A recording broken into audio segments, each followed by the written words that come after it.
vse tiste družine črnomaljske, ki so imeli ali očeta, ali brata, ali sestro, kogarkoli pri partizanih, so pa potem kot povračilni ukrep Italijani internirali najprej na Rab, potem pa še v Gonars.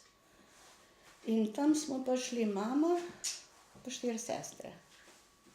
Jaz sem bila najmlajša, sem bila takrat v začetku 8-9 let stara, pa tam do 20. leta sestre. Kako so pa vedeli Italijani, da so vaši brati Ja, saj to je tisto, partizanih? kako so vedeli. Pa je bilo še 36 takih družin v Črnomlju. Vedeli so, ker je pač delovalo izdajstvo. Nič drugega ni. Kako je pa izgledalo to? So vas prišli v hišo? Ja, kako so vas to deportirali? Veste kaj, ja. To je bilo 27. julija 42. To je bilo na Anino, 26. je bilo Anino. Mi nismo sicer nič znali, kaj se bo dogajalo, ampak pozno zvečer je prišel en Italijan, ker so znali biti tudi dobri, povedati k nam, da nas bojo ponoči odpeljali. In ta je nastala seveda panika in je mama v eno rjuho zmetala, kar se je dalo zmetati, nekaj perila pa to, da je sestra pa ona cule na rame, to, kar danes vidimo z begunci, ne, natanko tako je bilo. No in so prišli proti jutru. To je bilo kar, to pa je bilo zame stresno, to razbijanje po vratih, kričanje, fori, ne, ven in tako dalje. Pač pa so nas odpeljali na železniško postajo, to je bila kar procesija teh internirancev. V glavnem peš, ja. V glavnem pa otroci, pa ženske, pa nekaj moških. Ker moški so, kar je bilo, je šlo že prej, ne. No, ampak med tem, oni niso niti znali, je bil pa porušen most na Otovcu. Viadukt. In vlaki niso šli. In pa so nas spet procesija peš čez cel Črnomelj na Majer, gor. To so bile pa italijanske barake, vojska italijanska je bila not, so spraznili eno in so nas not nagnetli in smo pol, mislim, 2-3 noči bili tam. In pol eno jutro, to je bilo pa spet grozno, eno kričanje, eno vpitje, ena zmeda, spet ven, zdaj pa gremo, ne. In pol so nas nekako, jaz ne vem, ali so nas kamioni pripeljali do Otovca, to pa ne vem več, kako smo do tam prišli, pol naprej pa z vlakom do Ljubljane. Ta vlak je bil pa, to so bili živinski vagoni, ne. So jih čisto zaprli, nas res nagnetli noter, stara ženska, najstarejša Črnomaljka, je bila stara 85 takrat, drugače pa v glavnem otroci pa nekaj še, tam nekje do 16. do 20. leta. Ta vožnja je bila grozna, zaprto, julijska vročina, brez vode, brez stranišča, brez vsega. V Ljubljani so nas pa spet, ne vem, a je bila to belgijska ali neka kasarna, tam smo prespali. In drugi dan so nas pa spet z vlakom odpeljali, jaz mislim, da je bila to Reka. Potem iz Reke na ladjo do Raba. Iz Raba, iz mesta pa spet na kamione, ker je to taborišče odmaknjeno, to je Kamporsko polje, ste najbrž že tudi slišali. Pač tam smo pristali, čakala nas je nepregledna slika šotorov, takih majhnih, ki bi bili za 2 mogoče, kvečjemu 3, nas so pa 6 not zgazili. vročina je bila strašna, vode ni bilo, ker tam pač ni bilo vode, ni bilo vodovoda, ne. Tako da je bilo pa, to je bilo nekoč polje, nobenega drevesa, nič. In pol se je začela, ja, vsak je pa dobil, zdaj ne vem, ali vsak, ali družina, en tak otep, eno balo slame in tisto slamo smo v šotor raztresli. Pa vsak je dobil eno deko italijansko smrdečo, sivo, grdo. To je bilo to in pa se je začelo rabsko življenje, ki je trajalo pol do decembra, začetek decembra 42.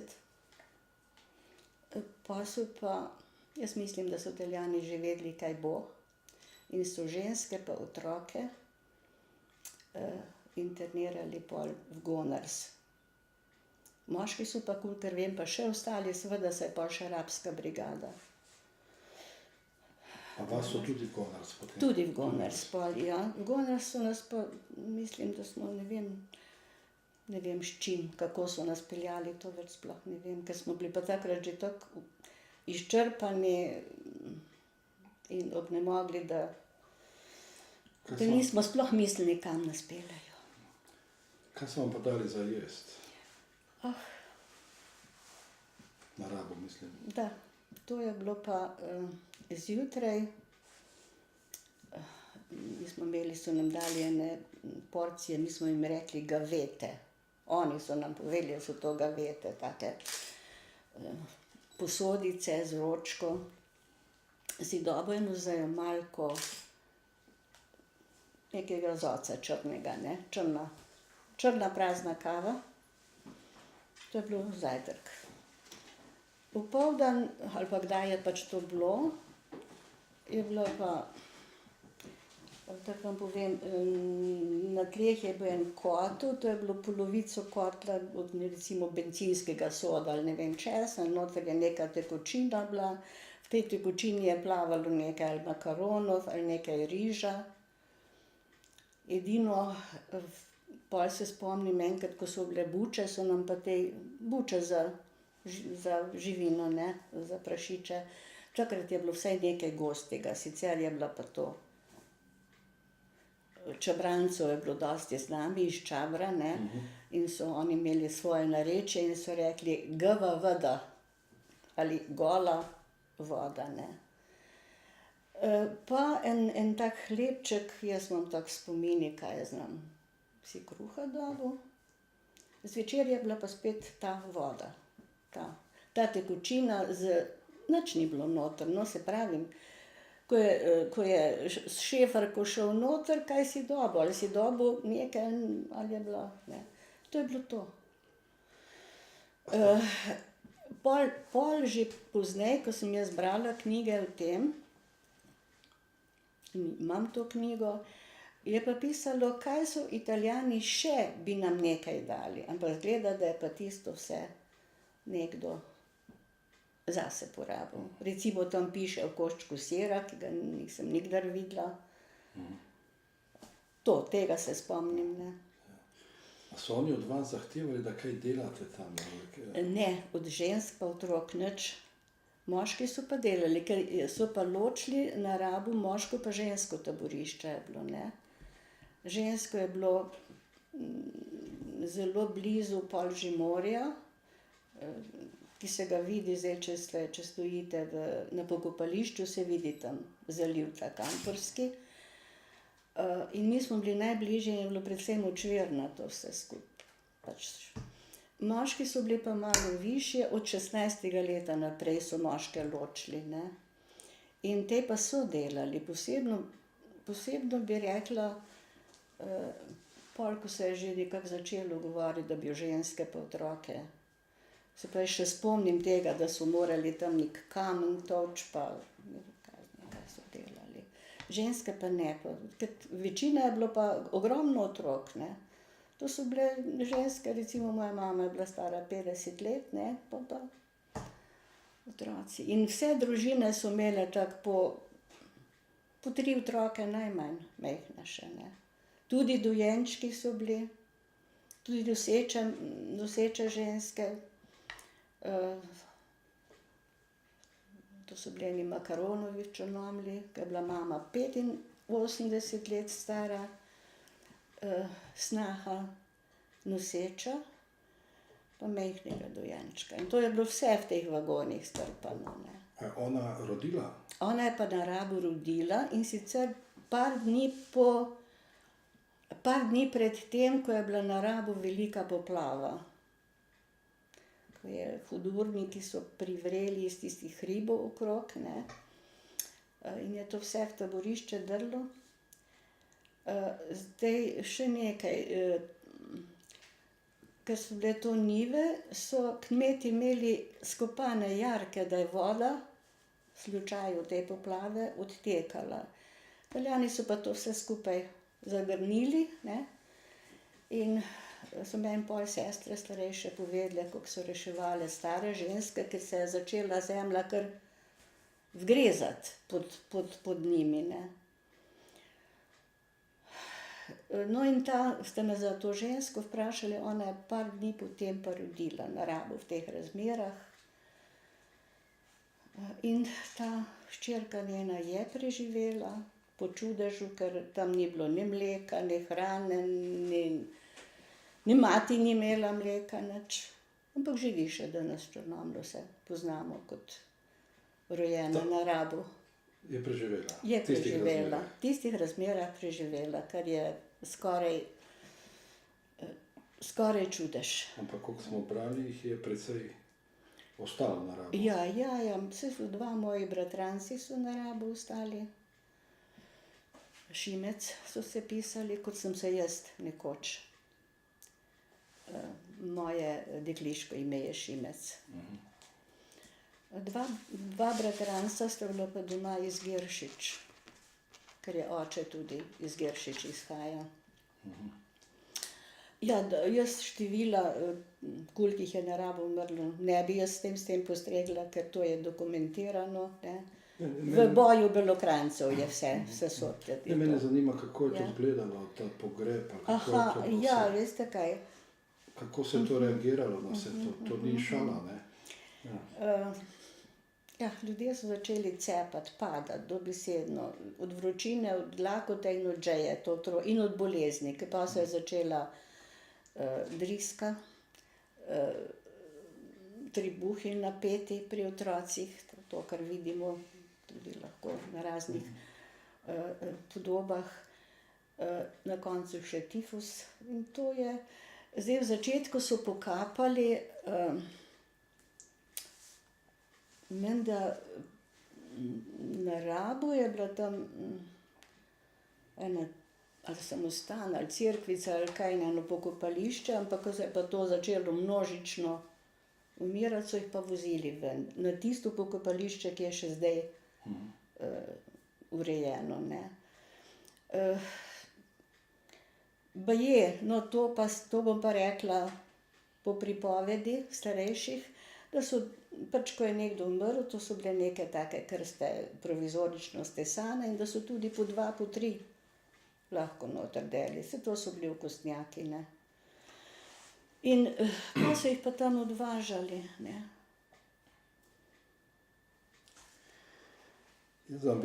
Zlasti otroci so tudi zelo umirali, ne. Ker so bili podhranjeni, brez sadja, brez zelenjave, ki je zdaj tako pomembna, brez vsega. In ti italijanski vojaki, ki so vas stražili, niso pokazali nobenega razumevanja? Veste kaj, se oni po taborišču niti niso dosti hodili. Po taborišču so, vendar ne, v glavnem sem jih jaz videla v teh stražnih stolpih. So bili 4 stražni stolpi, pa reflektorji ponoči so nas osvetljevali, da ne bi pobegnili, ne.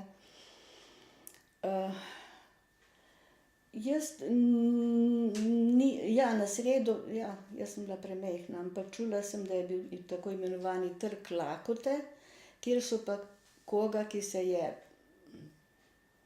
kakorkoli pregrešil, ne vem, kaj je bilo to, so privezali na en tak steber, ne, in je tam pač v tistem soncu.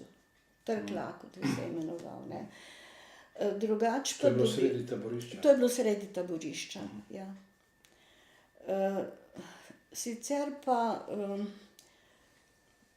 se jaz edinega srečanja z njimi spomnim, prav z vojakom, bom rekla, ne, tisto noč, ko je bila poplava. Ko je voda začela kar odnašati, tudi šotori so se podirali, vse je šlo. So vojaki, sami vojaki, vsa množica je drla proti nekemu izhodu. In so vojaki izhod odprli na en višji prostor. Ampak pol je prišel pa ponoči ali jutro, ne vem, to ne vem več, kolonelo, to je bil en zelo glasni Giulio, ki se je pol v zaporu sam obesil. Ta nas je pa nazaj všibal v tisto mokroto, v tisto blato, ne, ker je rekel, da smo ribeli, ne. In za ribele ni milosti, ne. No, iz tistega časa mi je pa mama pol povedala, jaz se tega ne spomnim, da je v tisti množici so se otroci od staršev izgubili, tudi jaz sem bila nekje. Izgubili smo se, prerivali, noč je bila. In da je pol, ko se je to nekako umirilo, en italijanski oficir hodil med šotori in je imel 3 majhne otroke v naročju. In je iskal, komu jih bo dal. Se pravi, da ta je pa bil človek, ne. To smo se prav nekako pol o tem še dolgo pogovarjali. Drugače pa jaz, da bi se z njimi kaj srečevala ali kaj se pač, tega se ne spomnim. Saj veste, otrok se drži mame za krilo. Jaz vam je prebral, kaj je rekel italijanski premier Silvio Berlusconi leta 2003. Ja, se to poznam, ampak mi preberite še Bom enkrat. prebral. Dejal je tako, da italijanski fašisti nasprotnikov režima in drugih niso pošiljali v koncentracijska taborišča, pač pa le na obvezne počitnice. Ja, vem, to sem prebrala. Ja. Kaj pravite vi na Ja, to izjavo? da je to, ne vem, kaj bi rekla temu, nesramnost brez primere, cinizem. Saj je vedel, da je rab, pa so bili Rab, Udine, Gonars, Treviso, cel kup italijanskih taborišč in nikjer niso bile počitnice. Zakaj je on, se ne vem jaz, kdaj je izjavil to, ali je med vojno izjavil ali pol. To je izjavil leta 2003. Berlusconi. No, zelo lepo, zelo lepo. Ja, ko je bil Ja. predsednik italijanske vlade. Ko je ja, Se zdaj pravi, lahko, da so pa njemu tako predstavili, ampak ne verjamem tega, ne. Vse je bilo vse dokumentirano, žrtve.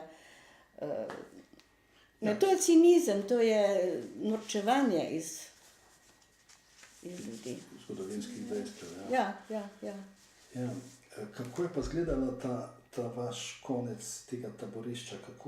Kaj se je zgodilo takrat? Kako je to bilo? Zdaj na Rabu je bilo, so bile postajale razmere nevzdržne, jesen, tam oktober, november, burja, podirala šotore, pesek, prav pesek je nosilo noter. Potem pa nalivi. In recimo pod tem šotorom se sploh nisi, ja, naj se ne bi dotaknil šotora, ker so bili pripireli in je tam, kjer si se dotaknil, voda padala. Na sredi je bila pa samo ena palca, ki smo jo, kadar je bil naliv, je nekdo držal pokonci, da ni šotor padel skupaj, ne. In so ljudje, ženske in otroci, to je pa res se začelo bolj množično umiranje, ne. In pol smo nekako slišali, da nas bojo preselili, ampak nič kam. In decembra, mi smo bili še decembra v teh razmerah, mraz je bil že, mrzlo, mi pa oblečeni v to, kar smo poleti, v čemer smo poleti bili. In se jaz sploh čudim, res se čudim, da nismo od pljučnice ali od ne vem česa vsi. Ne vem, kaj človeka drži pokonci, ne vem. No in pol so nas pa nekje v začetku decembra, ženske pa otroke na kamione oziroma pa na celino in so nas odpeljali v Goners. Preden gremo na Goners, bi vas samo še vprašal, kako je bilo pa s to umivanjem stoletov z WC-ji? Ja, ni bilo tega. Umivali se nismo 4 mesece, nikoli se nismo umili, ker ni bilo vode niti za pit, niti pip za umivanje, da je bila kje kaka voda. Tega ni bilo. Zaradi tega je bilo pa pol, so bile pa bolezni, ne, griža. Zdaj stranišče je bilo pa nekje, to imam pa res v enem takem hudem spominu, ena lesena neka baraka in so bile noter take luknje, pa deske, ki so bile pol že tudi, tisto apno so metali noter, ne, da bi razkužili to bože. In to je bilo vse spolzko. In se zmeraj bala, da bom jaz sploh v tisto jamo padla, ne. To je bilo za vse, je bilo to stranišče, sicer v glavnem je bila pa voda, ne, to je bila higiena. To je bila higiena, prali se nismo, ker se nismo imeli perila ali kaj si pač imel na sebi. To je po dežju se je posušilo, če je bilo jutro sonce, smo na šotor obesili, da se je malo posušilo, pa se isto si se oblekel. So bili pa Italijani, ja, da pa spet hinavščina. Ko smo prišli, so nam najprej vso robo pobrali in so dali v dezinfekcijo neke kotle, ker to bi naj mi prinesli tam, ne. In potem smo zbirali iz tistih kupov, kar si sploh zbral. Tudi osebni pregled so naredili, ne, in tam en italijanski naj bi bil zdravnik. Najhujše je bilo za mlade ženske, ne, ker je to on vse v mimohodu moral videti, in za matere, ne. Pol so, ja, to je bilo pranje perila, takrat, ko smo prišli, pa ne več. Pa si pa imel, kar si imel. Na srečo je mama dala, ne bom nikdar pozabila, ene jopice rdeče, takrat smo vse štrikali. In ta jopica je preživela pol še Goners in sem jaz sedela pri izhodu na tistih švengicah, pa ker je bila jopica temno rdeča, so se lepo uši videle, pa sem jih lahko lepo ubijalo. Ja, vse je bilo tako obupno, no. Obupno. Tako da so otroke, znan je bil primer, ko so uši otrokom dobesedno izjedle kožo. Starši so umrli in so otroci ostali in je bilo grozno. Grozno je bilo.